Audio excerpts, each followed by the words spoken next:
Mechanisms of feeding in aquatic animals. Life underwater presents unique challenges, but aquatic animals have ingeniously adapted to their environment.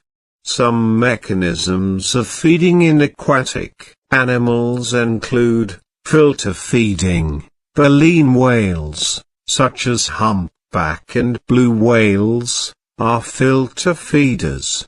They have baleen plates in their mouths, which act as sieves, allowing them to trap tiny organisms, like krill, while filtering out water. Filter feeding in mosquito larvae. Mosquito larvae are aquatic immature stages of mosquitoes that develop in stagnant water bodies, like ponds, marshes,